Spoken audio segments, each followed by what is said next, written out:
Voilà, on va lire deux passages qui vont nous servir de tremplin pour la parole de Dieu. Dieu.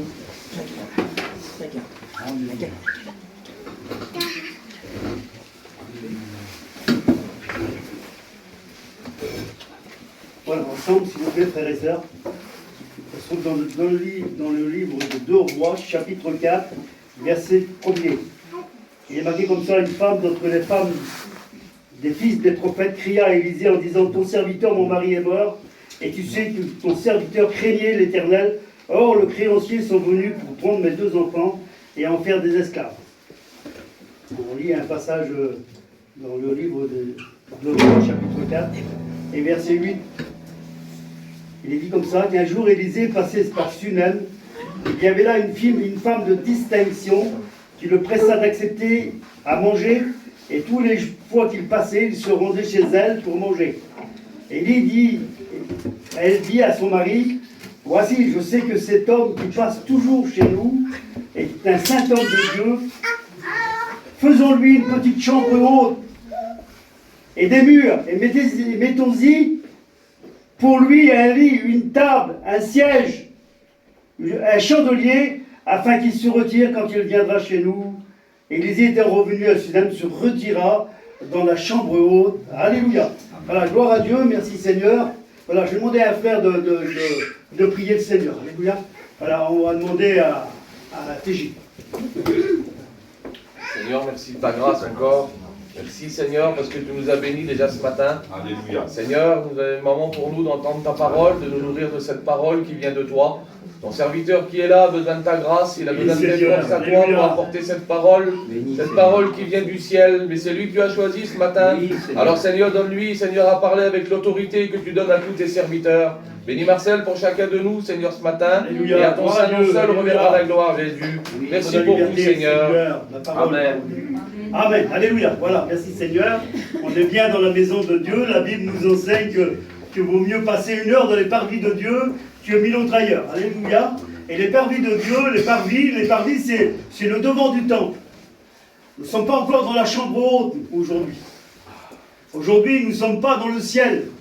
Nous sommes sur le parvis de Dieu. Dieu est prêt à nous faire entrer. Alléluia.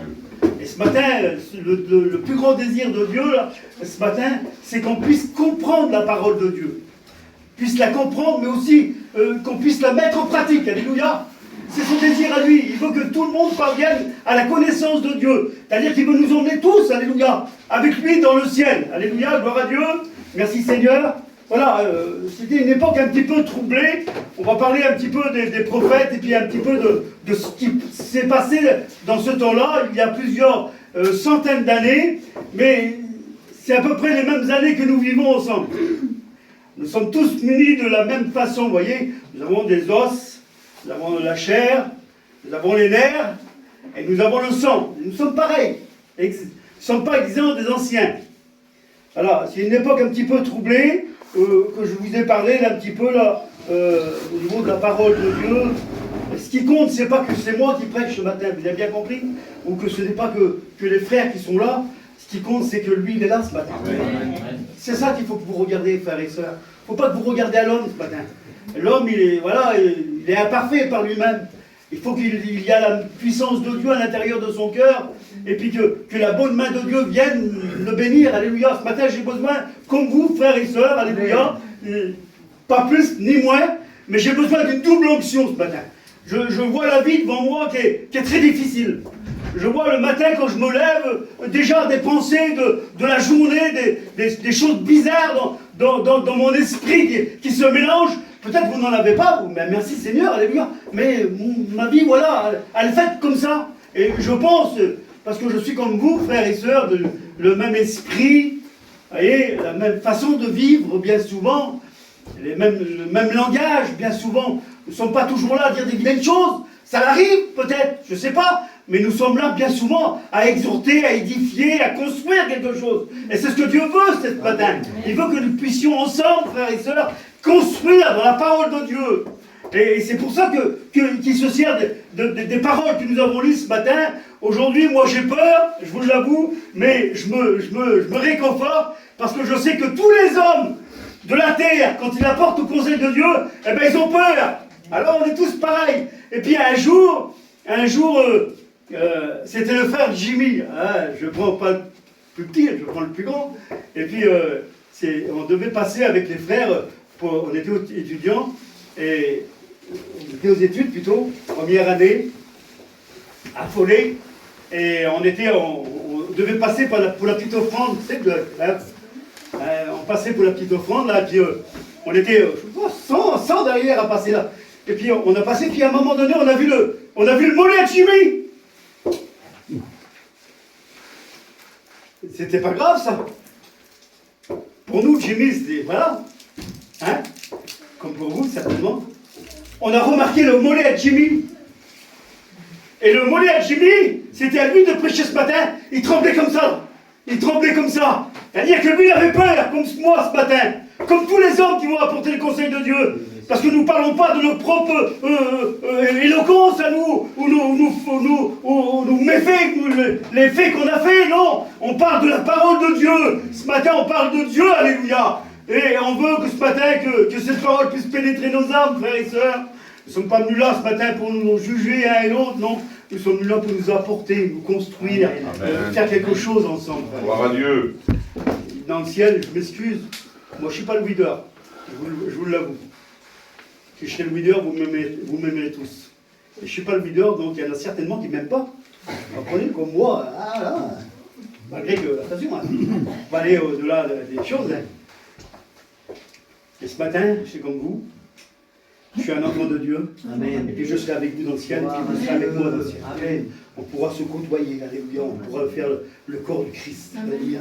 Gloire à Dieu, merci Seigneur. Voilà, alors, c'était une époque un petit peu troublée, je l'ai marqué, où les rois succédèrent au roi Salomon. C'était pas facile.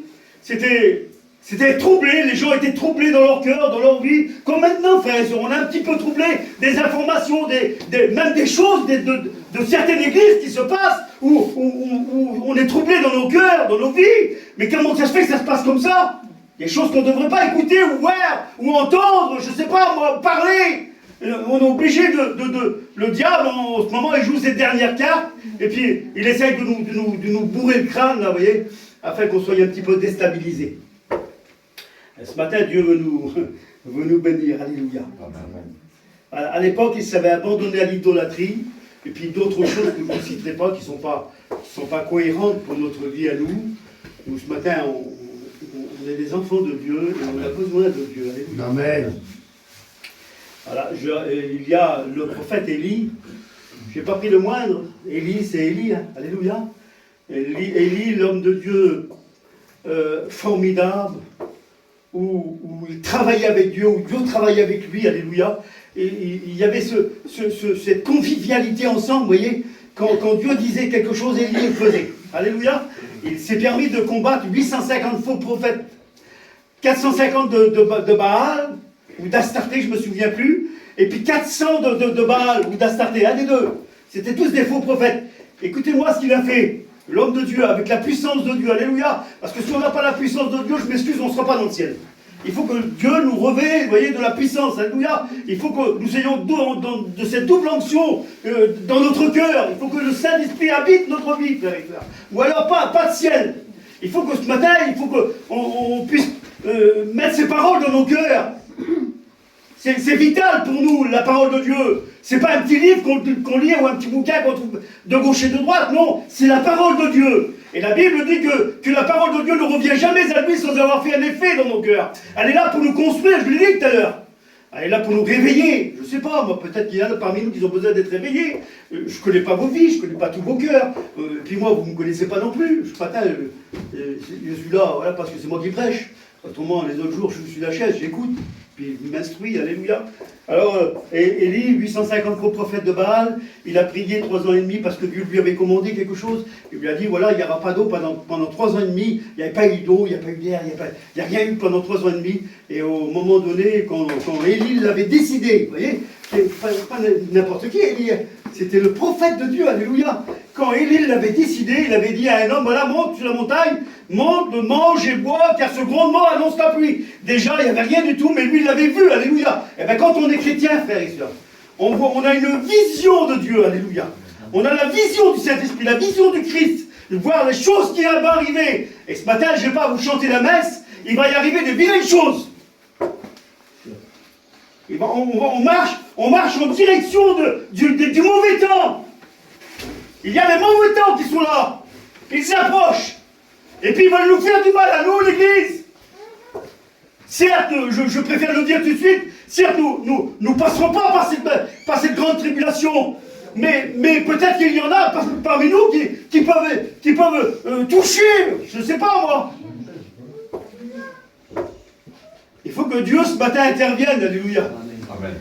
Élie, il a pris les 450 faux prophètes de Baal, il leur a coupé la tête, il était sur le mont Carmel là-bas, et puis leur tête des faux prophètes, ils ont déroulé dans le ruisseau, dans la vallée d'Armageddon. Vous voyez? Tout se fait selon la volonté de Dieu, frères et sœurs. C'est selon la volonté de Dieu. Et puis Dieu est en marche, alléluia. Il a envoyé son Fils pour que la volonté de Dieu se fasse, alléluia. Et puis dès que le Christ a mis un pied sur la terre, vous voyez, dans son petit berceau là, ça a déjà été la volonté de Dieu. Jusqu'au jour où il a monté sur moi de la croix, suivant la volonté de Dieu.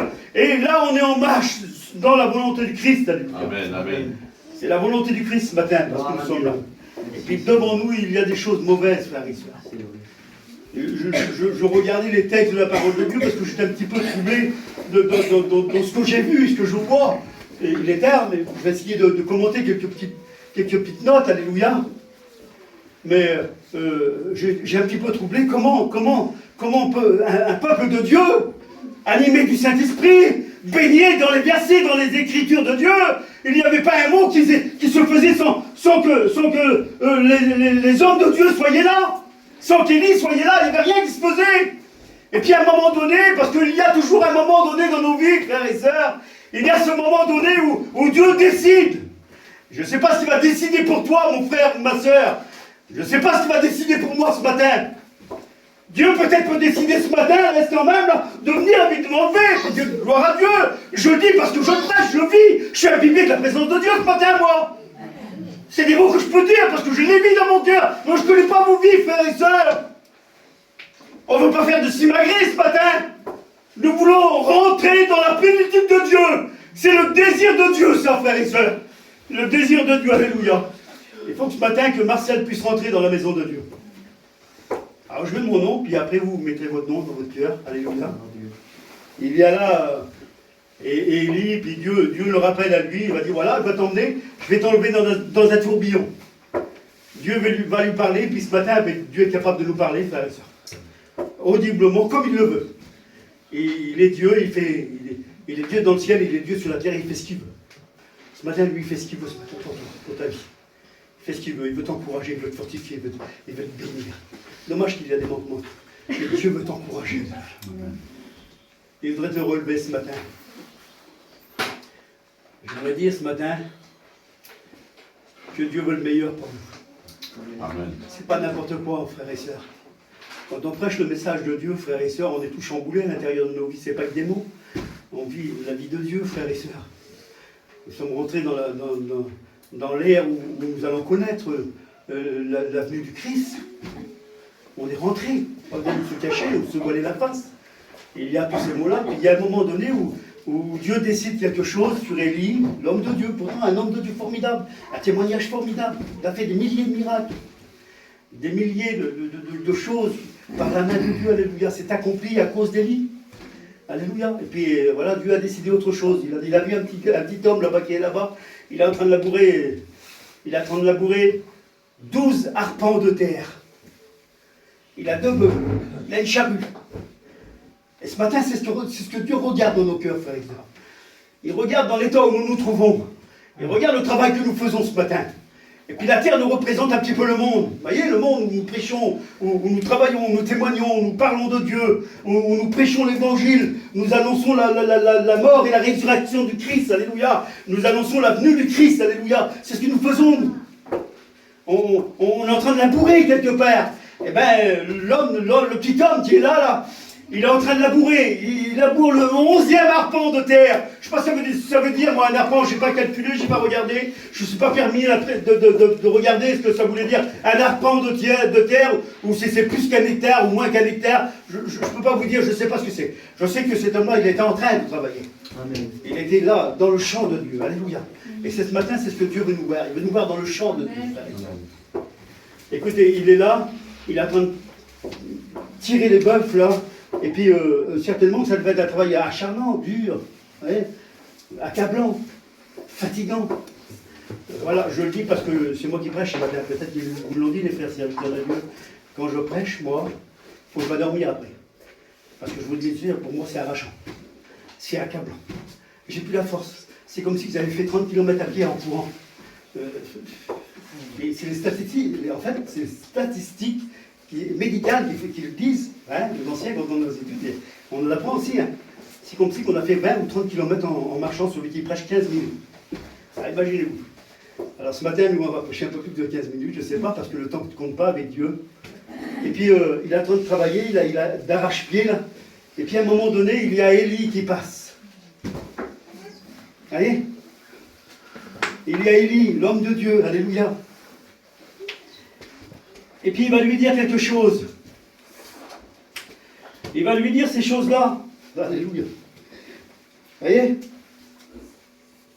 Il va lui dire, quand tu me verras partir au ciel, quand tu me verras monter au ciel, que tu me verras partir dans le royaume de Dieu, alléluia, quand tu me verras partir dans la patrie céleste, il dit, lève les yeux, et puis regarde ce que je vais faire, je vais te chuter mon manteau, vous voyez, parce que l'homme de Dieu qui était là, il s'appelle Élisée, c'était pas n'importe qui Élisée. C'était un homme, un chrétien, comme tous les chrétiens, mais Dieu avait besoin de lui à ce moment-là.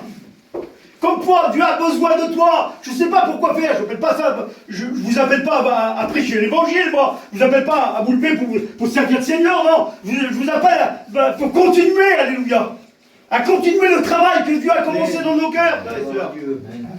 À continuer cette belle œuvre merveilleuse dans nos vies, dans nos cœurs. Je vous demande à continuer simplement, alléluia. Et c'est ce que l'homme de Dieu a dit là, vous voyez. Il lui a dit, il m'a dit, quand tu me verras, vous voyez, je te jeterai, vous voyez, parce que lui il avait demandé quelque chose. Il avait dit à l'homme de Dieu que j'ai une double onction.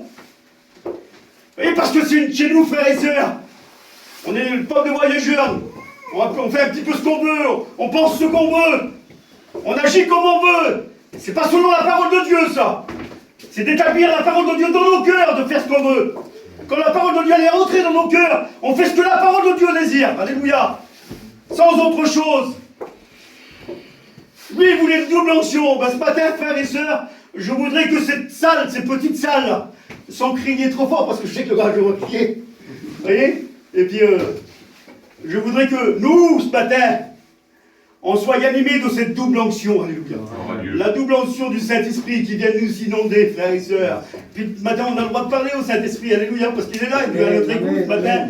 Et puis on peut lui dire, tu vois Saint-Esprit, parce que c'est notre copain, Saint-Esprit. Hein.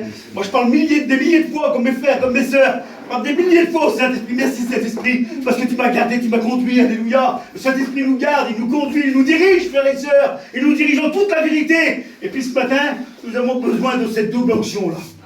Pas rien le Saint-Esprit, alléluia. Le Saint-Esprit, c'est notre copain. C'est notre ami. Il est toujours, tous les jours avec nous. Si le Christ a dit un jour, je serai tous les jours de votre vie avec vous, même si ton père ou ta mère t'abandonnerait, moi je serai tous les jours là, le Saint-Esprit est tous les jours là.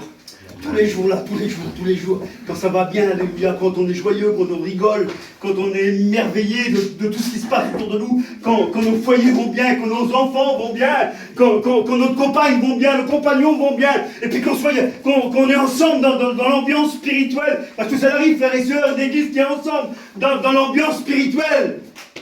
Eh bien, nous sommes émerveillés que le Saint-Esprit nous dirige. Et c'est ce que Dieu veut faire. Alléluia. Alléluia. Il voudrait que ce matin, nous parvenions tous à la connaissance de Dieu. Et voilà, il y a des choses à faire. Je ne voudrais pas continuer là ce soir parce qu'il y a plein de choses à dire. J'ai marqué quelques notes, mais je ne voudrais pas je les passer parce qu'il est déjà 11 heures. Oh là là. Voilà. Élisée venait de prendre ses fonctions. Il était fonctionnaire de Dieu, alléluia. Fonctionnaire du Saint-Esprit du Christ. C'était le prophète, le nouveau prophète, alléluia. Il se mettait nuit et jour en prière. Il gardait le précepte de Dieu dans son cœur. Il gardait aussi ce que l'homme de Dieu avait dit. C'est important de garder, frères et sœurs, ce que l'homme de Dieu a dit. Parce que ça sort de la parole de Dieu. Il faut garder les messages de Dieu dans notre cœur, les remémorer, les reconstruire dans notre vie. Et puis on est capable, nous, dans notre cœur, par l'aide du Saint-Esprit, quand on écoute un message où on est concerné, on est capable dans notre cœur de remplacer des petites choses qui ne vont pas. Des petites choses qui ne vont pas. Et peut-être que ce matin, Dieu voudrait que ça change. Pourquoi pas? On a une petite routine de vie chrétienne, nous avons. Ben Dieu, ce matin, il voudrait que ça change. Amen. Grandir avec lui, faire de nouvelles expériences, voir une nouvelle fois la main de Dieu agir. Alors, je rentre un petit peu dans le message. Encore quelques minutes, et puis voilà. Alléluia. Voilà, ça venait de se passer. Et il y avait eu tous ces tumultes là, justement, quand les rois ont changé, qu'ils ont pris la place du roi Salomon, ils ont instauré des nouvelles choses, ils ont mis des choses bizarres autour d'eux. Je ne dis pas qu'ils les ont accomplies, mais autour d'eux, là, ils ont mis des choses bizarres. Ils ont mis des nouvelles idolâtries, ou alors il faut les compter avec eux là. Des fois, le monde, il voudrait, frères et sœurs, qu'on compte avec les choses du monde. Il ne fait pas partie des choses du monde. Le Christ, il l'a dit. Il a dit, ils sont dans le monde, ils vivent dans le monde, mais ils ne font pas partie du monde. Comment voulez-vous faire? On n'est pas partie du monde. Nous appartenons à Dieu, frères et sœurs. Amen. Nous, on fait partie de Dieu, alléluia. Amen. Dans mon cœur et dans ma vie, c'est Dieu, alléluia. Dans votre cœur et dans votre vie, c'est Dieu, c'est le Saint-Esprit, c'est Jésus, alléluia. C'est la vie de Dieu, comment faire? Il faut que ce soit comme ça, et puis autrement, ça ne marche pas. Autrement, ça ne marche pas. Quand c'est avec Dieu, ça marche. Alléluia. Amen. Et puis, nous allons le voir. Quand c'est avec Dieu, ça marche. Et puis, la femme va dire ça, écoutez. Voilà, dans le livre de 2 Rois, chapitre 4. Elle va lui dire, ton serviteur, mon mari. Vous allez essayer d'examiner un petit peu la parole de Dieu. Comme moi, je l'ai examiné quand j'ai lu ces textes de la parole de Dieu. Ton serviteur. Ça veut dire, toi, le chrétien qui est là. Ton serviteur, mon mari. Écoutez ce qu'elle dit. Ton serviteur, mon mari est mort. Et tu sais combien il craignait Dieu. Tu sais combien il craignait Dieu. Tu sais combien que Bigoulette aimait Dieu, craignait Dieu. Tu le sais, elle connaît sa femme. Elle connaît Bigoulette. C'est pas un étranger. C'est son mari. Voyez, il y a une intimité avec la femme à Bigoulette et puis Bigoulette. Il y a une intimité qui s'est faite il y a longtemps. Avec le Christ, alléluia. Il faut que ce soit comme ça, il ne faut pas que ce soit que des mots. Soit une réalité dans nos cœurs, frères et sœurs. Et elle lui dit, regarde, ton serviteur, mon mari, il est mort. Et puis, tu sais combien qu'il craignait Dieu. Il marchait. Quelle beauté, Seigneur. Il marchait dans les voies de Dieu. C'est formidable quand on dit ça de quelqu'un, frères et sœurs. Et puis, je ne veux pas casser l'atmosphère. Je ne veux pas la casser l'atmosphère, mais c'est la parole de Dieu, je suis obligé de le dire, moi. Je le vis dans la parole de Dieu, je le lis, je l'examine. Quand un serviteur de Dieu, il prêche, frères et sœurs, il examine la parole de Dieu. Il ne veut pas que la survoler. Il l'accomplit dans son cœur, il essaye de la mettre dans son cœur. Malgré c'est difficile, je le comprends bien, je le conçois bien, comment. Il faut qu'il y ait des choses comme ça qui se vivent dans nos vies. Pas uniquement que... Il y a des ambiances, des fois, et puis quand on a une ambiance, voilà, on essaye de faire quelque chose. Je ne crois pas que ce soit comme ça. Ce soit une véritable vie, frère et sœur. Une vraie vie chrétienne. Amen. Une véritable vie du regard, Alléluia. parler, alléluia, du cœur. Le Seigneur va dire c'est l'abondance du cœur que la bouche parle. Et puis ce matin, je voudrais que, je ne sais pas pour vous, mais je sais que dans les églises où on visite, là, Eh bien, tout le monde prie, alléluia. Il y a des prières qui montent au trône de la grâce. Il semblerait que ce matin, et puis ailleurs, les autres jours, quoi, bien sûr, il semblerait qu'on veut être imbibé de la présence de Dieu. On veut faire quelque chose de plus. Et puis la femme, là, elle explique son corps. Elle est là, elle est en train d'expliquer son corps de son mari, le témoignage de son mari. Elle explique le témoignage de son mari. Et puis j'ai regardé, je m'excuse, frères et sœurs, je vise personne, moi. Je lis la parole de Dieu. Elle dit, les créanciers sont venus, et puis ont pris mes 2 garçons, elle n'a plus rien. Elle avait son mari qui était chrétien, qui était serviteur de Dieu, qui marchait avec Dieu, qui construisait avec Dieu. Mais il semblerait que là, il y a quelque chose, une anomalie à la base. Vous voyez? Il y a une situation difficile. Il y a une vie compliquée, là. Et puis, elle ne va pas trouver n'importe qui, elle va trouver un serviteur de Dieu. Elle va trouver l'homme de Dieu par excellence, là. Et puis, il semblerait que l'homme de Dieu, il est dépourvu. Qu'est-ce qui se passe, bonheur? Il y a un problème, hein, bonheur. Les chrétiens vont vers toi, là. Et puis, ils n'ont pas de solution. Ils repartent sans solution. Il n'y a rien, t'as rien pour eux. T'as rien à leur dire pour eux. C'est ce que la parole de Dieu dit, hein. J'ai marqué, moi, vous voyez, il y a une situation difficile, compliquée, que personne ne peut résoudre. L'homme de Dieu lui-même, il va dire quelque chose qui ne devrait pas être dit, ça. Des choses qui ne devraient pas être dites, c'est pas possible. La femme de Dieu, elle se plaint, elle n'a pas de mari, Zinda, elle a perdu son mari, son compagnon, qui est chrétien, qui était fidèle, qui marchait avec Dieu, qui construisait avec Dieu, et puis que le foyer reposait sur lui. Il va lui dire, lui, que puis-je pour toi? Aucune solution, bonheur, aucune solution. Pas de solution, vous venez vers moi là, et puis moi je me tue à faire une vie chrétienne, et puis le Seigneur, et puis voilà, vous venez vers moi, et puis moi j'ai pas de solution. J'ai rien à vous apporter. Je suis un vase vide. Il y a quelque chose qui ne va pas là. Il y a une anomalie à la base. Si on dirait que lui, il n'y a que lui qui est chrétien là. Il n'y a que lui qui est chrétien là, qui a fait une expérience profonde avec Dieu. Est-ce qu'il n'y aurait que le mari qui serait chrétien? C'est ce que ça nous laisse supposer, ça. Hein? Ça nous laisse supposer qu'il n'y a que le mari qui est chrétien. Et la femme n'est pas trop chrétienne. Ou alors elle est chrétienne que quand son mari va bien, quand son mari va à la réunion, que quand il prêche ou qu'il chante ou qu'il témoigne. C'est ce que ça laisse résoudre un petit peu. Vous voyez, là, je dis là, voilà, c'est bizarre. Pour moi, c'est marqué comme ça. Pour moi, c'est bizarre que l'homme de Dieu ne trouve rien à dire. Il va lui dire ça, écoutez-moi, ça n'a rien à voir. Ça n'a rien à voir avec le sujet spirituel. Ça n'a rien à voir avec la vie chrétienne. Ça n'a rien à voir. Il va lui dire, que t'as à la maison? Qu'est-ce que t'as à la maison? C'est-à-dire que l'homme de Dieu, sans le vouloir, va dévoiler la vie chrétienne de la femme. Il va la dévoiler. Il va lui démontrer que Dieu, le Saint-Esprit, alléluia, il rentre dans son cœur et qu'il la connaît. Dieu nous connaît, frères et sœurs.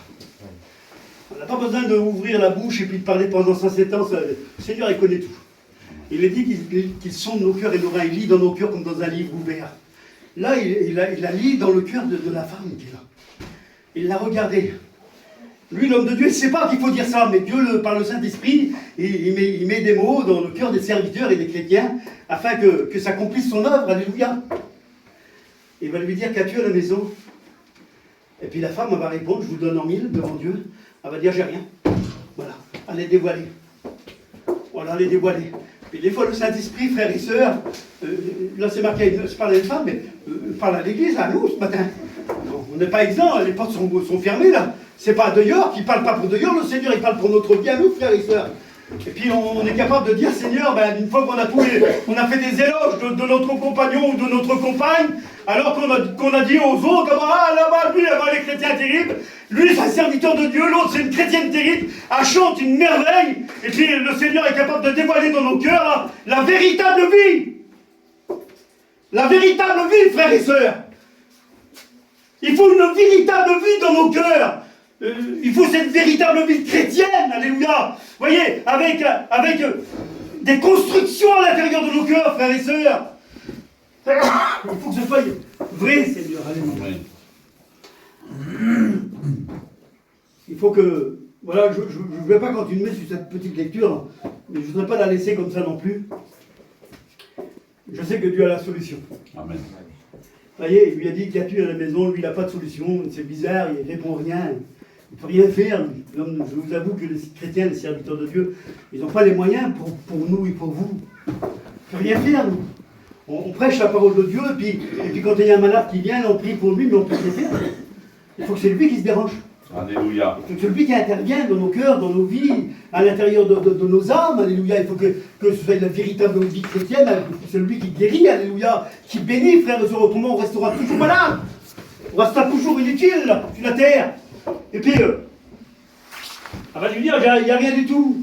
Elle dit, j'ai simplement qu'un vase d'huile, un tout petit vase d'huile.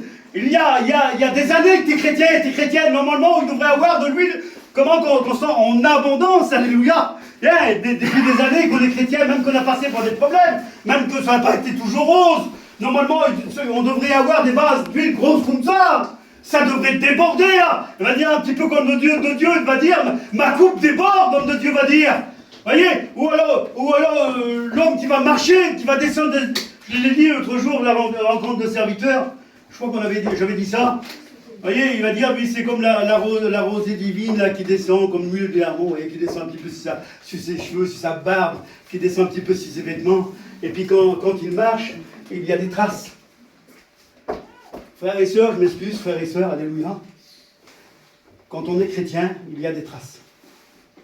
Quand on marche dans les rues, quand on marche dans les pays, quand on marche au travers des campings, quand on marche sur la place, quand on va visiter un tel ou un tel, il y a des traces, frères et sœurs. L'homme de Dieu, la femme de Dieu, alléluia, la femme de Dieu et l'homme de Dieu laissent des traces derrière. Elle a imbibé d'huile. Vous comprenez ça? C'est l'huile spirituelle, alléluia. C'est la bénédiction de Dieu, alléluia. C'est la double onction que Dieu voudrait donner dans nos cœurs, alléluia. C'est ce que Dieu veut ce matin. Si aujourd'hui tu ne l'as pas eu encore, ben Dieu veut te la donner, alléluia. C'est la solution pour nous, frères et sœurs. On ne pourra pas aller plus loin. Ça ne sera qu'une réunion de plus parmi tant d'autres. Ou alors un petit morceau de pain parmi tant d'autres, un petit peu de vin. Ça sera comme la semaine dernière. C'est pas ça que Dieu veut. Il veut ce matin qu'on soit imbibés de la présence de Dieu. Il veut ce matin qu'on réalise que nous sommes vraiment, vraiment, vraiment des enfants de Dieu. Alléluia. Voilà, je laisse ça parce que voilà. Je vais laisser parce que voilà. Il y a le deuxième texte, je vous ai lu. Il y a le deuxième texte que je vous l'ai lu dans la parole de Dieu, chapitre 4. Et il y a cette femme qui est là, la femme de Sunem. Qui n'a pas entendu parler de la femme de Sunem? C'est comme si je vais vous dire, moi, qui c'est qui n'a pas entendu parler de Eugénie? Qui n'a pas entendu parler de la femme de Sunem? On en a fait des éloges. On en a fait des choses merveilleuses de cette femme-là. Il y a une expérience profonde qui s'est faite entre l'homme et la femme. On n'a pas écouté beaucoup parler de l'homme. On a souvent écouté parler de la femme. On ne sait pas l'homme de l'homme, la grandeur qu'il est, s'il est vaillant, s'il est spirituel, s'il travaille pour Dieu. C'est pas noté dans la parole de Dieu. Il y a simplement ces quelques mots. Voyez? Elle va dire, quand elle voit l'homme de Dieu passer, elle va lui dire, voilà, il y a un homme de Dieu qui passe, hein, un chrétien, une chrétienne, alléluia. Et l'homme de Dieu nous représente Dieu dans la parole de Dieu. Hein. Il nous représente le Saint-Esprit, il nous représente le Christ, alléluia, qui vient tous les jours nous visiter, frères et sœurs. Vous s'ennuierez si le Christ ne viendrait pas vous visiter. On s'ennuierait. Ça serait une vie monotone, une vie lasse. Si le Saint-Esprit ne viendrait pas animer nos cœurs, de pouvoir bouger nos entrailles un petit peu à l'intérieur de nos vies. Faut pas t'endormir. Il faut vivre, alléluia. Vivre la vie chrétienne, alléluia. Gloire à Dieu. Écoutez, et puis ensemble, ils vont prendre une petite décision. C'est ensemble, tous les deux. C'est la seule fois où vraiment on écoute parler de l'homme. Ensemble, ils vont imaginer quelque chose. Ils vont dire, voilà, il y a l'homme de Dieu qui est là, c'est elle qui le dit, mais bien souvent, c'est bien souvent la femme qui prend les rênes un petit peu. Mais bon, ça ne devrait pas se faire, mais c'est marqué. Hein, on le dit comme ça. Alors, voilà, il y a l'homme de Dieu qui passe, mais tous les ans, il passe là. Souvent, il passe là. Et puis quand il passe devant la maison, là, ben, il arrête souvent. Et il vient nous parler, il vient nous témoigner, nous parler de l'amour de Dieu, que Dieu est capable de le bénir, faire grandir les choses dans ton foyer, faire de nouvelles expériences. Et puis la femme, là, il semblerait que ce foyer-là, ce petit couple-là, il a besoin de faire une nouvelle expérience avec Dieu. Ça arrive de faire de nouvelles expériences, frères et sœurs. Et il y a ce besoin vital, c'est vital pour notre vie. C'est vital pour notre vie que notre vie fasse de nouvelles expériences avec Dieu. On ne peut pas rester, c'est pas possible sans expérience. Une vie monotone. Il y a des personnes, messieurs, je sais qu'il n'y en a pas là, mais ben voilà, ou ailleurs où je connais quelques-uns des fois, il y a des vies. Ça fait combien de temps que tu es baptisé? 10 ans, 15 ans, 11 ans, 20 ans? J'ai fait une expérience quand je me suis baptisé. Mais où est la vie chrétienne, la marche dans la vie chrétienne, la sanctification, cette consécration qui se fait avec Dieu, cette nouvelle naissance qui s'est engendrée là? Où elle est celle-là? Et il est où les expériences que tu as faites avec Dieu? Vous voyez, alors elle veut faire une nouvelle expérience avec son mari. Elle veut qu'il fasse quelque chose. Elle va dire, faisons-lui. Dans le mot faisons-lui, ça veut dire ensemble. Voyez, ensemble. Faisons-lui une petite construction. On va lui faire quelque chose de bien. Elle parle à son mari. Et puis ils vont décider ça ensemble. Ils vont dire, voilà, faisons-lui une chambre haute avec des murs. Alléluia.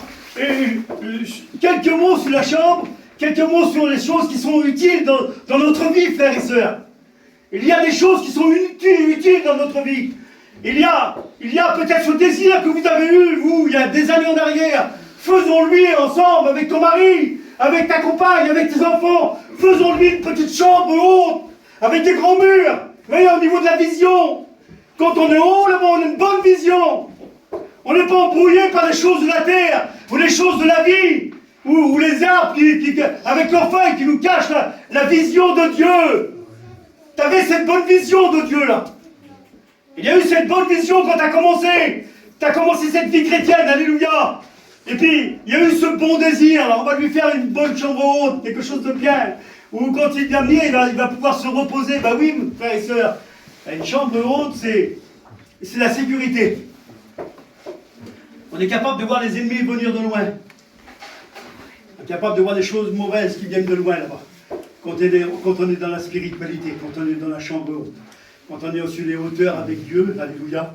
Et lui, c'est marqué dans la parole de Dieu, pardonnez-moi. Il va dire, et c'est normal qu'ils gagnent, parce qu'ils ont le Dieu des montagnes. Le Dieu des montagnes, il est en hauteur. Et ce matin, nous avons le Dieu des montagnes avec nous, frères et sœurs. Alléluia. Il est dans notre chambre à nous. Alléluia.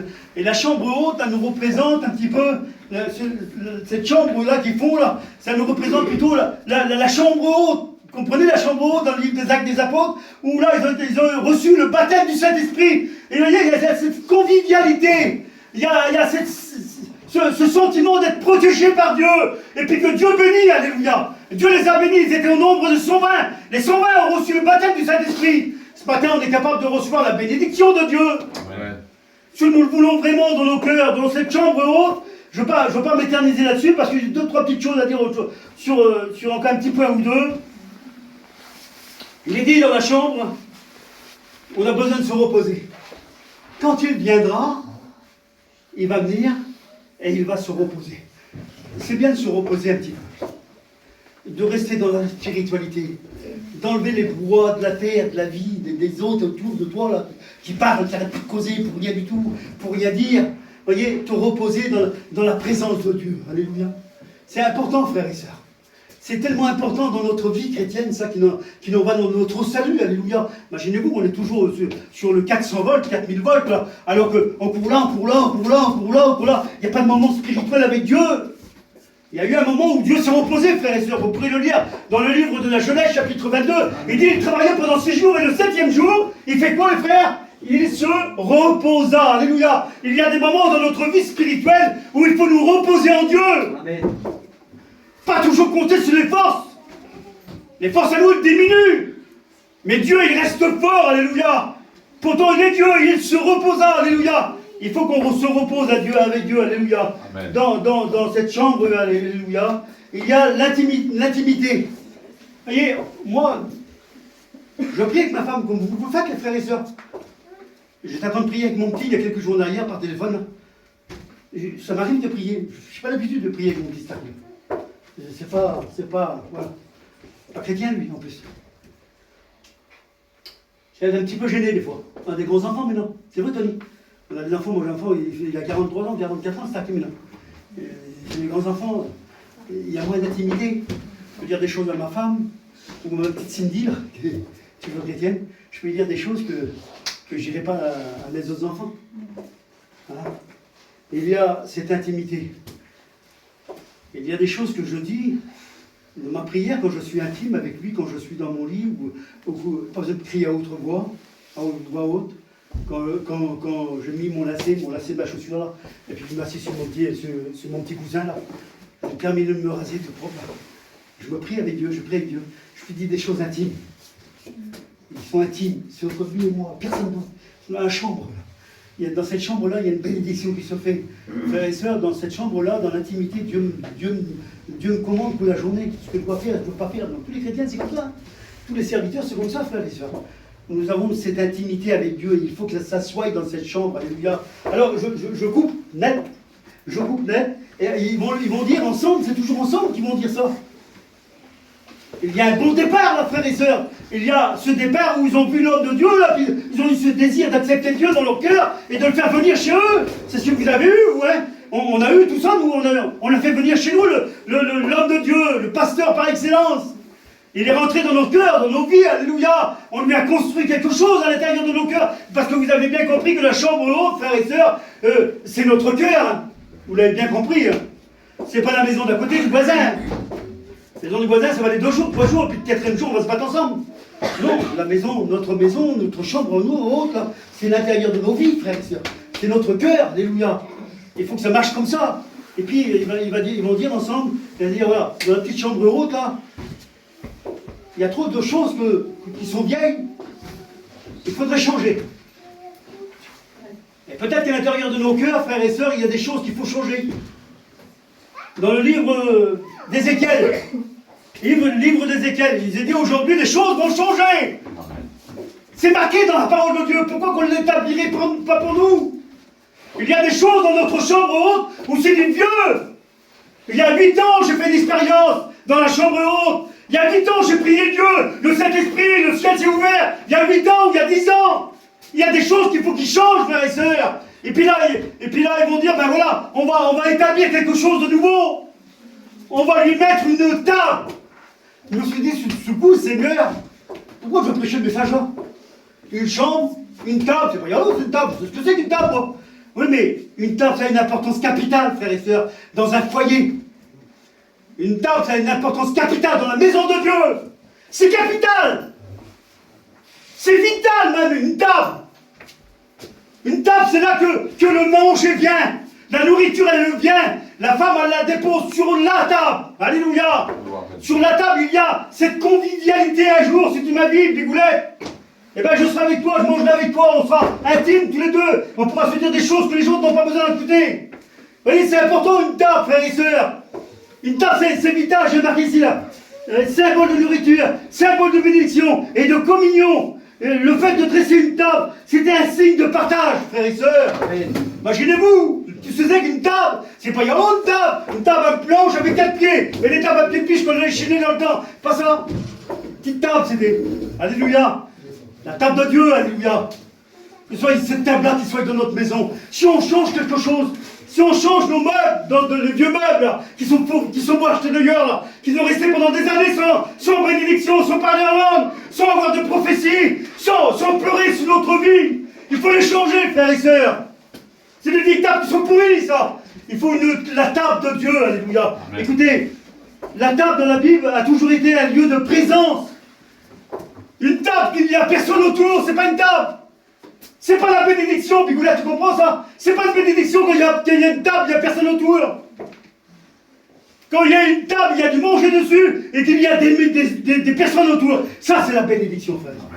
Et puis autour de notre table, alléluia, si les choses vont changer, il faut qu'il y ait la présence de Dieu. Alléluia. Il faut qu'il y ait la présence de Dieu.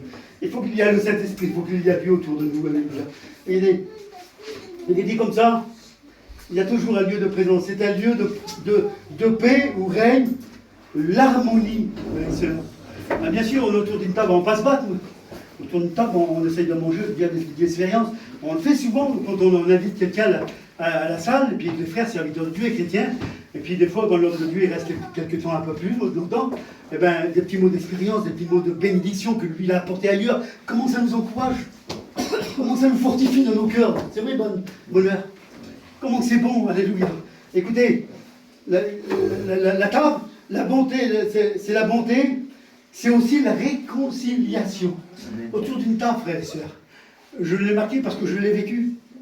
Il y a des années en arrière, mais il y a bien longtemps en arrière, il y a un homme qui est venu me chercher chicane. J'étais chrétien, j'étais diacre à l'église de Lorient. Et puis l'homme, il vient, il crie sur moi. Vous avez des choses qui n'étaient pas bonnes. Donc je lui dis, mon frère, je ne fais pas partie de notre famille, c'est simple, des petits mots comme ça. Il vient et dit, je ne suis pas partie de ta famille, donc il faut un coup de pied. Et puis voilà.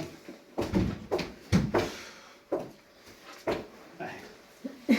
C'est pas des bons souvenirs, ça c'est des vieux trucs. J'ai foutu un coup de poing, mon Dieu. Et puis on s'est mis à pleurer, moi et ma femme. On a pleuré pendant une journée entière. À cause qu'on avait fait un coup de poing. Et puis, je pense que c'était une vieille table qui ne voulait rien, ça. Que Dieu a changé. Amen. Et puis un jour, ma tante était tombée malade, à Nantes, alors. La grand-mère actrice.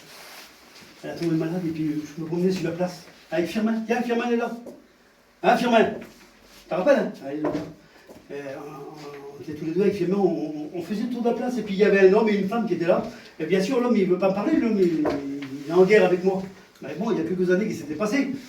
Et puis la femme a dit à Firmin, elle dit, tu veux manger? Et Firmin dit non. Mais moi, il était 1h ou 1h30 de l'après-midi, j'avais mangé. J'allais manger chez moi. Et puis Firmin, il dit, mais non, je ne veux pas manger. Et je dis, je m'excuse, moi, je veux manger. J'ai pris la chaise, je l'ai mis devant la table, et puis je lui ai dit, donne-moi une assiette et une fourchette. J'ai mangé avec l'homme. Je ne sais pas son nom, j'ai mangé avec l'homme, on a parlé ensemble. C'est la table de la réconciliation. Comment c'est important, frères et sœurs, une table. Une table dans la vie chrétienne. Comment c'est important, alléluia. Il y avait cette table, il est déjà à 11h30. J'ai fini.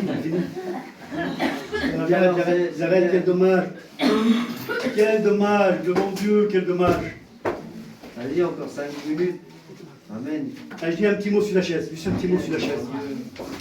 Un petit mot sur la chaise, alléluia. Voilà. Elle va dire, l'homme et la femme, toujours ensemble, ils sont toujours ensemble, alléluia. Mettons-lui une chaise. La chaise, dans la parole de Dieu, elle symbolise une relation distincte avec Dieu. Écoutez, dans le livre de Luc, je crois, si mes souvenirs sont exacts, et on invite Jésus à prêcher. Il lui donne le rouleau d'Ésaïe.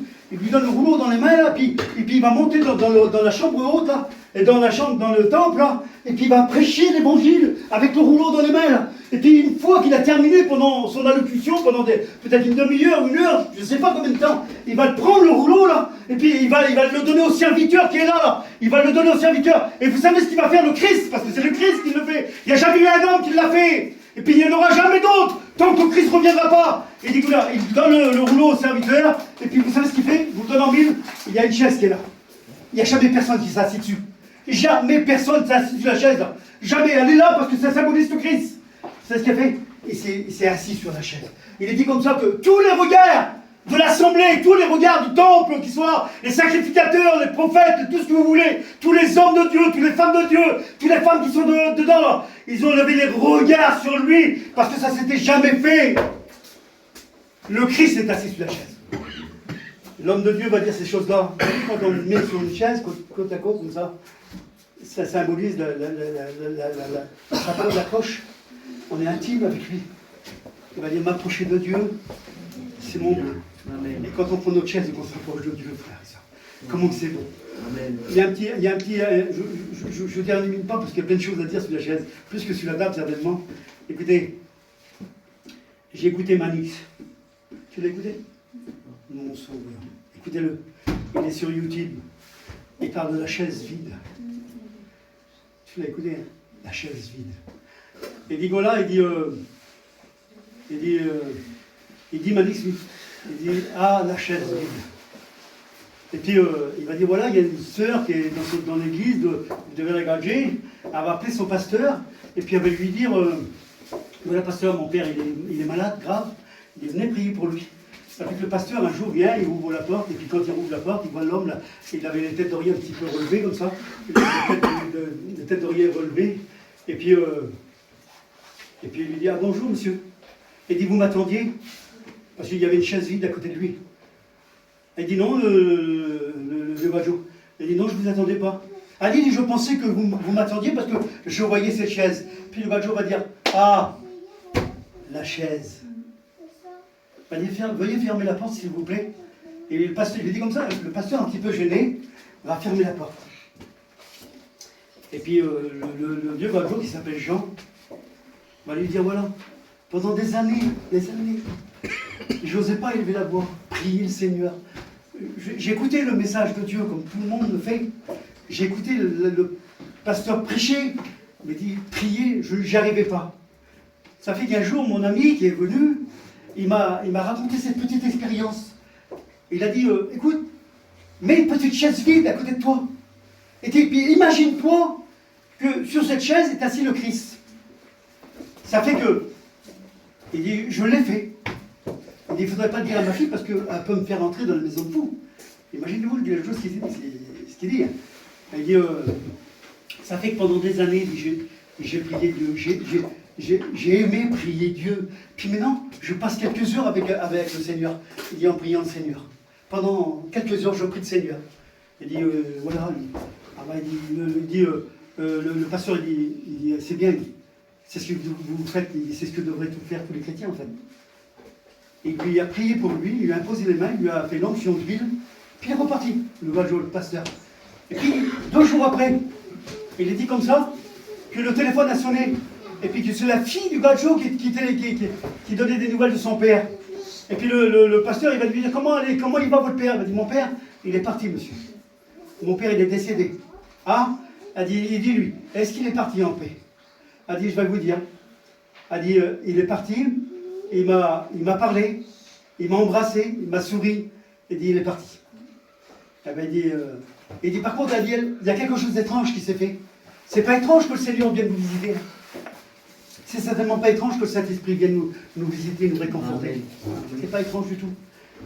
Et puis, il va dire, voilà, mon père était souvent à côté d'une chaise. Elle dit, quand il est décédé, quand il est parti, il dit, il est mort sur la chaise, comme ça, sa tête sur la chaise. Et puis le serviteur de Dieu va dire ces quelques mots, en essuyant ses larmes. Je vous dis ce qu'il dit dans le petit message.